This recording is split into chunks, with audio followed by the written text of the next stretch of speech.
My name is Rampton, and I want to tell you a story about what happened to me in 2001. I died, and I met God, and how that changed my life.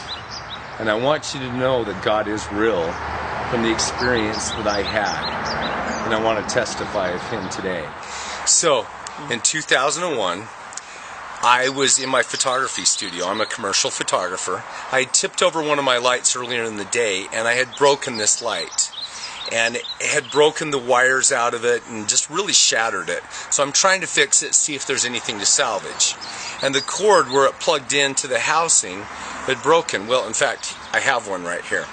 So this part was still in the light. I pull it out, I pull the wires off, but I can't get this piece off of the cord.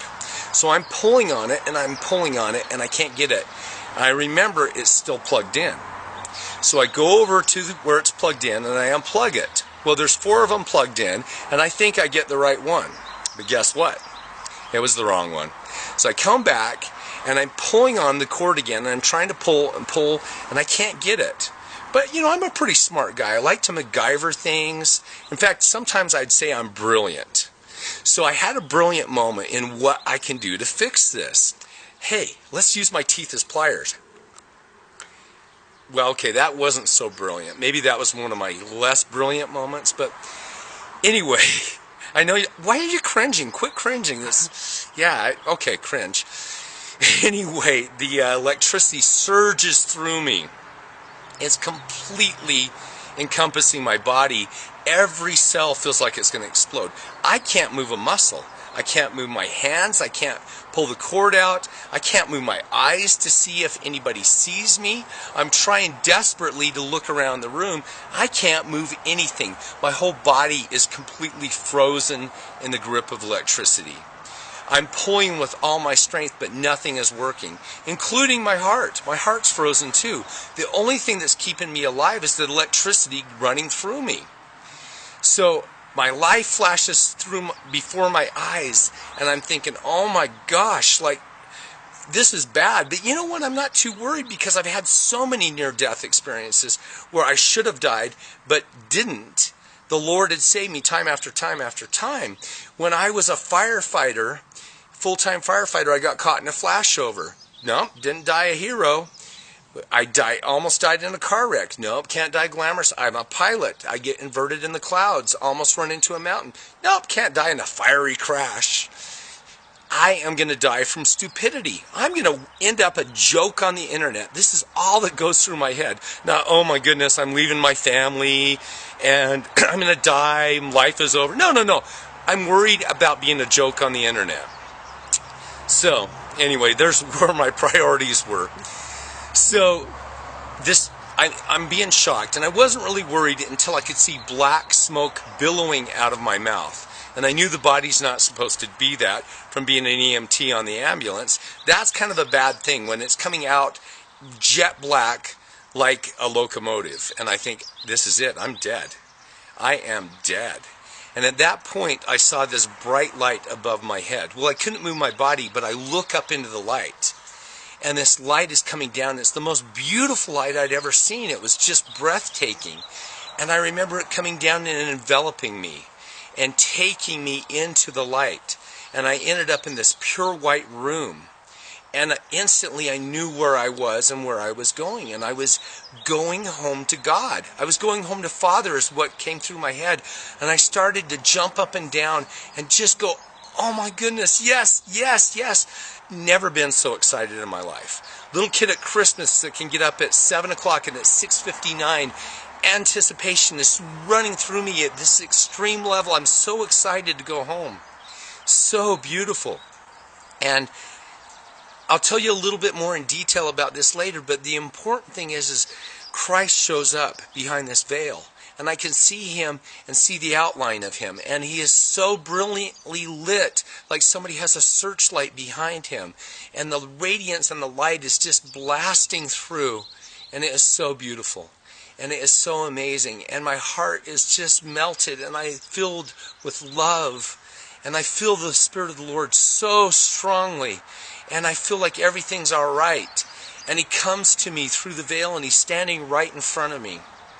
and His radiance and His love just overpowers me. And He flashes my life before my eyes. We review it together, and it happens within a millisecond, and it's done. And He is happy with my life. And this is so interesting to me because I feel like I should have been going to the other place. The guy with the tail and the pitchfork, horns, all that stuff is really hot. That's where I felt like I deserved to go, not to where I was. And not to have Christ respond to me the way He did. Not to have Him look at me with nothing but love. Even the bad things that I had done, He looked at every part of my life with nothing but love. And I was just so touched, and I was so completely overwhelmed with His love. And He says to me, He says, Ryan, do you want to come home and live with me? Or do you want to go back to them? And He did this with His hand.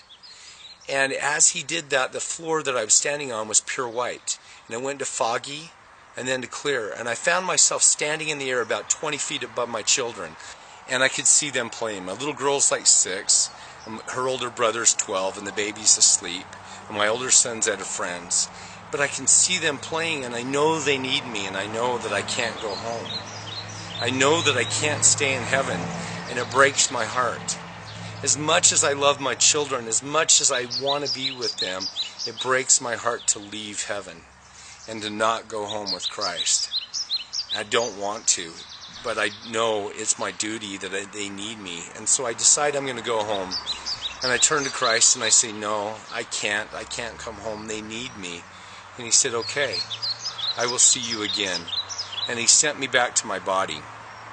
And it was not this transition of this beautiful harps playing, birds singing to something nice. It was like getting hit by a dang truck. Bam! I'm back in my body and the electricity hits me again. And I'm being shocked violently again. And the cord's still in my mouth. And I'm just being shocked and I can't move it. I try pulling it out. And I think to myself, I'm like, why would the Lord send me back to my body and not get me off the electricity? And I hear His voice in my head, just as clear as a bell. And He says, oh, did you ask for help? I think I skipped that part. So I said, Heavenly Father, please help. And as soon as I said that, the cord moved.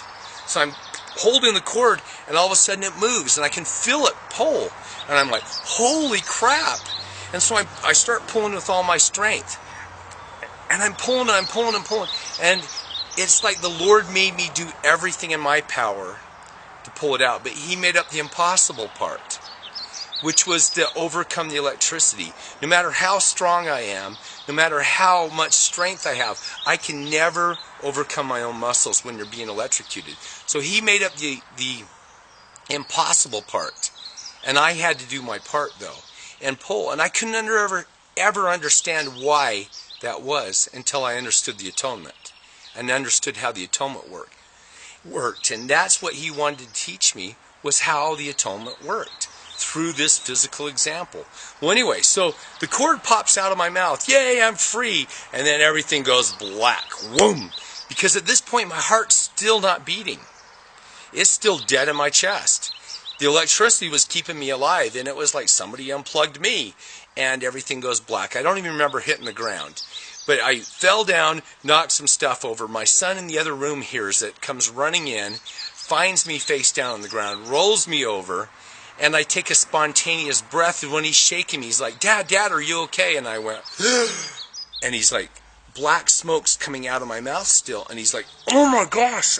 That's the first memory I have of my son, was covering his mouth up and saying, oh my gosh, and he grabs the phone and he calls 911. And he says, my dad was laying on the ground, I don't know what's wrong with him, black smoke's coming out of his mouth, and he wasn't breathing. And they're like, okay, we'll send an ambulance. So I end up in the hospital, and the doctor comes in, and he looks at my mouth, and he sees what I've done. I've charcoaled a hole through my tongue about the size of a quarter. So if you'd taken a blowtorch and held it on a steak until it's cooked to charcoal, that's what my tongue looked like. The center part of it, about the size of a quarter, was completely blackened. So That's my scar that I have left 12 years later. So the interesting thing was the doctor says to me, he says, I'm not worried about your tongue. The fillings had melted out of the tops of my teeth. The silver fillings melted. It got so hot in there. Ran out of my teeth. The bottom ones pooled. There was silver dripping down my teeth. He says, I'm not worried about your dental work. I'm not worried about your teeth. I'm not worried about your tongue being charcoaled. What I am worried about was the oxygen deprivation that you suffered is because your heart wasn't beating the whole time you were being shot. But the bigger thing, I'm worried about what 110 does to a person when you're taking it in directly into your mouth like that.